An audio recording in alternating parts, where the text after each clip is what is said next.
Ano po ang pagkakaiba ng pagkain po ng dugo at ang pagsasalin po sa katawan natin? Gayong alam naman po natin na ang pagkain po ng dugo ay kasalanan po.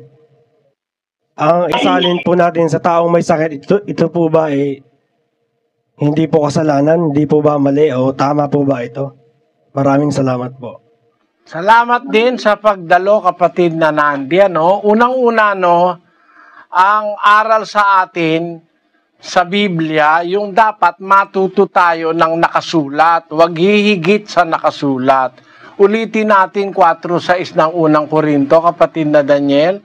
Ang mga bagay ngang ito, mga kapatid, ay inianyo ko sa halimbawa sa aking sarili at kay Apolos dahil sa inyo, upang sa amin ay mga tuto kayo na huwag magsihigit sa mga bagay na nangasusulat, upang ang sino man sa inyo ay huwag magpalalo ang isa laban sa iba. Ayon, ang kailangan matutunan natin, huwag hihigit sa nakasulat. Dapat eksakto sa nakasulat. Yun ang batas ng Ebanghelyo, Eksakto sa nakasulat. Ang nakasulat ay 17 ng Levitico. Kaya't aking sinabi sa mga anak ni Israel, sino man sa inyo ay huwag kakain ng dugo, ni ang taga-ibang bayan na nakikipamayan sa inyo ay huwag kakain ng dugo. At sino mang tao sa mga anak ni Israel o sa mga taga-ibang bayan na nakikipamayan sa kanila na manghuli ng hayop o ng ibon na makakain, ay ibubuhos niya ang dugo niyaon at tatabunan ng lupa. Ang batas, huwag kakain ng dugo para huwag makain. Kung manghuhuli ka ng hayop o ng ibon na makakain, ibubuhos ang dugo. Wala naman nakasulat dyan na yung isda, gigilitan mo yung isda para ibubuhos mo naman ang dugo. Wala naman ganon. Ang sinabi, ibon at hayop.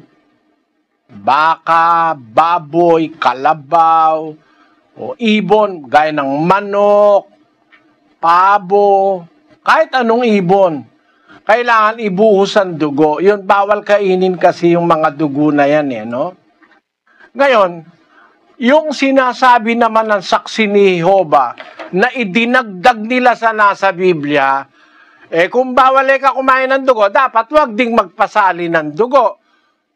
Mali na yon. Bakit? Kung ang intensyon ng pagsasali ng dugo ay para magdugtong ng buhay, masama ba yon? Halimbawa, kapatid, sa Biblia, ang mag-asawa ay isang laman. Isang laman. 19:5. At sinabi, dahil dito'y iiwan ng lalaki ang kaniyang ama at ina, at makikisama sa kaniyang asawa, at ang dalawa ay magiging isang laman. Ang dalawa, isang laman. Ang mag-asawa, dalawa, isang laman. Ang katunayang isang laman yan, magkahalo ang laway niyan pag naghahalikan. Ang katunayang isang laman yan, pag nagsisiping yan, magkahalo ang similya niyan. Lalaki't babae, naghahalo ang similya. Ngayon, sa isang instansya, halimbawa, na ang lalaki, ang tipo ng dugo ay O. Ang babae ay O rin. Nangangailangan ng blood transfusion yung babae. Direct transfusion. Ibabawal mo ba?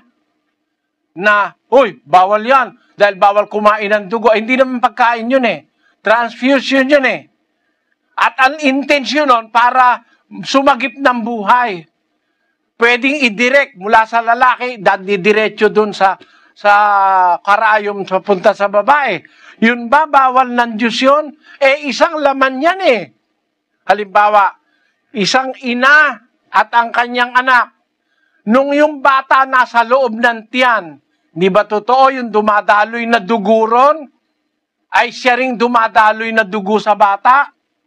Nung maipanganak yung bata ngayon, nangangailangan yung bata ng dugo. 3 araw na bata, nangangailangan ng dugo, may impeksyon. Pareho sila ng nanay niya ng dugo. Masama bang yung dugo ng ina idugtong dun sa anak? Labag ba sa Diyos yun? Yung ibigay mo yung buhay mo para sa anak mo? Basahin natin ang unang Juan 3:16. Dito'y nakikilala natin ang pag-ibig sapagkat Kanyang ibinigay ang Kanyang buhay dahil sa atin. At nararapat nating ibigay ang ating mga buhay dahil sa mga kapatid. Halimbawa, yung kapatid mo sa Diyos, kapatid mo sa laman, bulag, mangangailangan na isang mata, 2 ang iyo. Masama bang ibigay mo yung mata mo ron? O kaya yung isang bato mo, 2 naman yung bato mo, masama bang ibigay mo yung bato mo? Doon sa iyong kapatid o sa iyong asawa, na kaisa mong laman? Kung hindi masamang ibigay yung bato, hindi masamang ibigay yung... ba't naman sumamang maibigay yung dugo?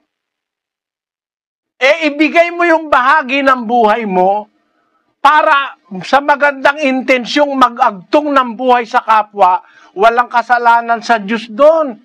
Iba yung pagkain ng dugo dahil sa katakawan na meron ka namang ibang makakain, kumakain ka pa nung ibinabawal ng Diyos.